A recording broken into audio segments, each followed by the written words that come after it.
Hi, guys. Welcome to a very special episode of Student Talks. And the reason why this episode is special is because we are honored to have today someone from a very well known international organization that focuses on education development and makes decision process easy for students while choosing a university degree. The value of money is clearly very important when it comes to being an international student, we have to often we have to pay large amounts for that.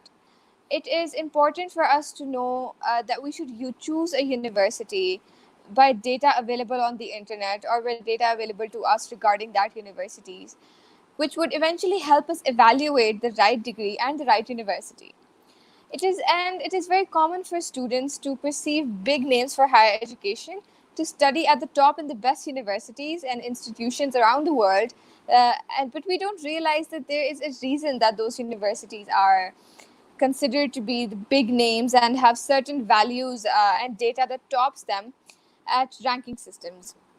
We might consider to choose University of Manchester, Howard, MIT, Cambridge, Oxford, etc. Obviously, we seek to be either at the Ivy Leagues or the Russell Group or even the group of 8 universities. But honestly, there are more comparative good options available, but we only see these big names as they rank top. And that's because rankings make us choose our preference and satisfy public demand for transparency and information that institutions and government were not able to provide us and meet with their own.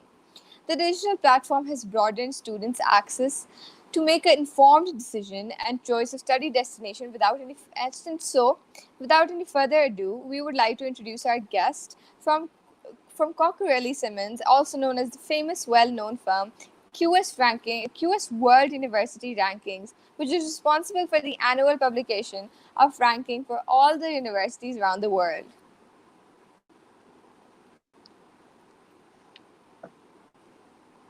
Hi, Mr. Dario. How are you? Thank you for being here and joining our session today. It's an honor to speak with you.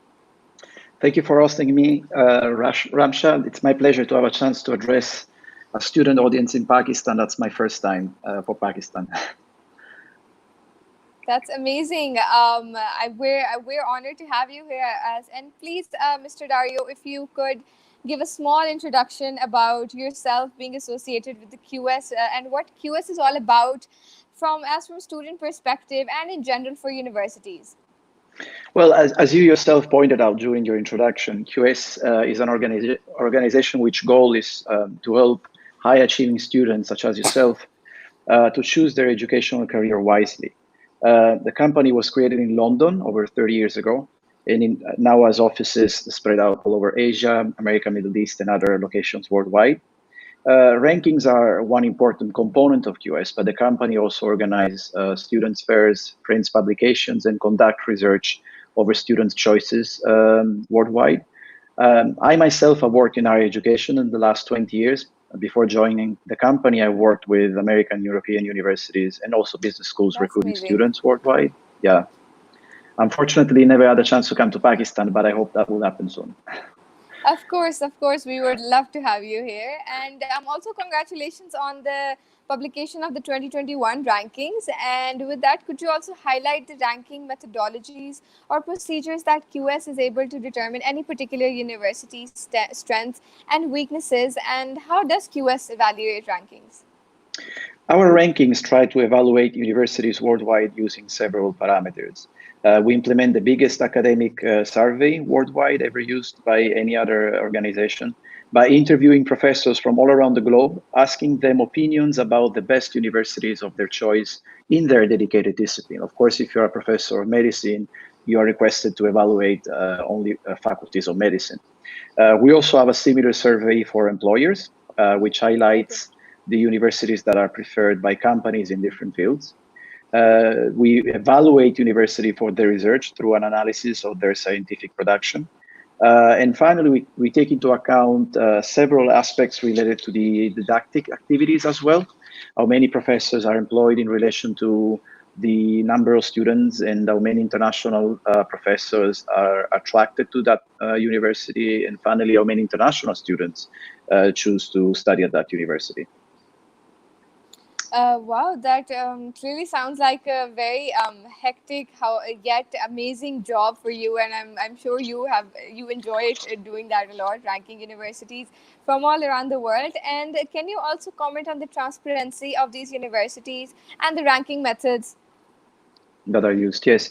Well, universities participate in our rankings, providing themselves statistical data, which is relevant to our methodology.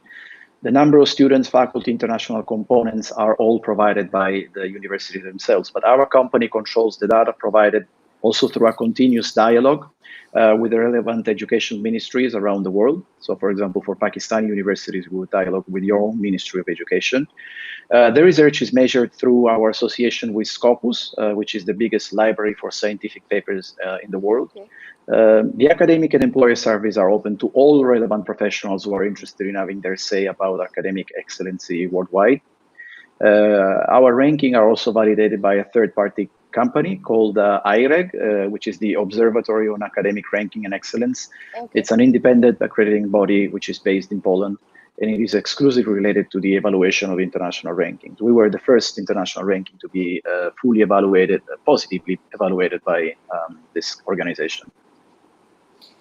That's amazing. So, how would you advise students to be selective about their university options when using this ranking data? Because a lot of students, I'm sure a lot of those who are viewing us, a lot of my friends as well, they would like to seek the top universities while looking for admissions and for their bachelor's degree or their master's degree. And sometimes it's obvious it's hard to get admission into those universities and get admitted. So, what alternative do you propose for those students to whether to try again or to choose something similar? I think that rankings may be a starting point for each student's search for excellency. A lot depend upon other external factors. The discipline, of course, the discipline you want to choose, then the pricing as applied by the country where the student wants to study. Then the working options, both as an international student during your study period and after graduation. Finally, much depends upon the study level of your choice. If, for example, you're choosing a university for your bachelor studies, you may give more consideration to the quality of didactic, the facilities, and the services more than the quality of research. Don't forget that most Yes. rankings, including our, rank universities, especially in relation to research activities, but you can still choose a university, especially at bachelor level, not so much for the research activities, but again, because of the services provided to the student. On the opposite end, if you are choosing a university where you want to conduct your PhD studies, then research output becomes the most relevant factor over, Of course. of course, the quality of didactic. So that's some great advice. And as students, how can we be sure of choosing the right degree or the right university for that matter? In my circle, I have observed that my seniors opt for their intended qualification, but somehow in the professional world, they end up somewhere doing something completely different. So, what particular advice would you like to suggest to our viewers when choosing a career pathway? I think that you should be guided. You should try to be guided by your own personal interests and skills, those that you already have developed while you are studying in school. If you are good at mathematics, then a career in engineering, sciences, or even economics and finance may be a good option for you. If you are passionate about nature, probably a career in biology may be a good choice. Or if you have an artistic soul, you may want to consider fine arts. I know that all this is obvious, but the correct choice should ideally come naturally to a high school graduate. After all, you and me, I mean, everyone during the school years, we touch base with almost all the possible disciplines available at Yes. universities. A student should try to listen to his or her own heart when choosing the right career, while also considering other factors. Do you wish to create your own family soon, and therefore career is important but not at the top, or you want to be independent? Do you like to travel and experience different cultures, or you prefer to live in your own country? These are all questions that come into place when, of course, choosing your career either in Pakistan or abroad. Exactly. That's some very useful advice. I'm sure our viewers will gain a lot from that. And so you've been in the education industry for some long time now. And what can you say about the quality? What do you think about the phrase quality education? I mean, is it about choosing the right destination or choosing the right faculty or choosing the right university? QS has defined rankings on many measures, such as subject ranking, university ranking, age ranking, employability ranking. But what do you say about quality education? What do you consider quality education? All these factors are important in your choice and much depend upon your current options. If, for example, the money to finance your education is an issue, but you still want to study abroad, then you should consider studying at a public university in countries like Germany or Italy, where international students are treated like locals. And so they pay minimal or even no student fees. There are even scholarships Yeah. available for international students. The discipline should be chosen according to your own inclination and predisposition more than because that's what my family wants. uh, Yes. Last but not least, try to find students blogs and or social media posting from individuals your age and possibly from your own country that are currently studying in the universities and in the country of your choice. One bad comment you may hear may be relevant, but if you see multiple complaints about a series of related students, then there may be a pattern and you want to stay away from that particular university. Again, your own feelings and the predisposition together with what you can find online also should be coupled with by your search in the rankings when choosing a university, I believe. All right. Yes, that is absolutely right. I mean, especially in Pakistan, there's a lot of factors you need to consider before choosing a university or a career path. And it is very motivating for us to hear from you that we should listen to our hearts indeed. And I mean, hopefully, our viewers would listen to their hearts and what their interests are. So, an important question, since every country around the world is suffering from the COVID-19 and it has paused the education routine or every institution around the world, and they moved to online classes, but proved to be unproductive to most of international and local students. How would you say the education methods and evaluation methods would bring a new change after the pandemic? Many universities around the world are working hard to minimize the Yeah. impact of studying online. Most predictions concur in establishing the end of the study online period by the beginning of 2021. I personally believe many things will go back to normal 1 year from now. So what comes between now and then should be considered as transitory, I believe. If your degree will last 2 years or more, then you should consider applying to the university of your choice anyhow, knowing that you should be allowed to study in campus in no later than a year from now. Yes, all right. So that's great to hear. I mean, saying that hopefully there's hope. And what would you like to say to the students out there who believe that their studies have education gap and could not travel abroad for further studies? Should they consider the best option, a possible option available at first, or should they wait for the world to resume? This again depends upon many factors. Students coming from high schools may want to start their bachelor's right away, as usually working for 1 year or even posing for a gap year may not be the best option when you come out from high school. If you already have a bachelor instead, then you're currently working, and you're currently working, you may want to wait 1 year before starting your master's because in any case you're not losing your time. Most countries are posing visas anyhow to international students for fall 2020, but many are signaling the intention to open borders by the beginning of 2021.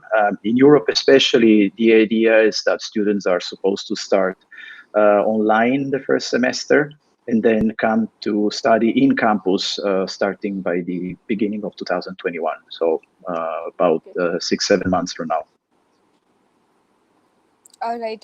That's some very useful advice. So, thank you so much for Mr. Dario for being with us today. It was a pleasure having you here, and we hope our viewers could understand the importance of the ranking values and how to use them for their own benefit to determine the best possible option for them. And somehow, there's always a place for everyone. Yes, for sure. Once again, thank you for hosting me on Student Talk, Ramsha, and it is truly my pleasure to address students' questions and needs, especially at these strained times that we are living now. Of course, thank you very much, and we'll see you. Bye bye. With most pleasure. Thank you. Bye bye. Bye. So, with that, guys, that was Mr. Dario from the QS Ranking Systems. And if you have any queries, if you have any questions, make sure to inbox us on Facebook, Instagram, or email us. And don't forget to like and share our videos and subscribe to our YouTube channel. And yes, tune in for our episodes for further upcoming weeks. Thank you so much.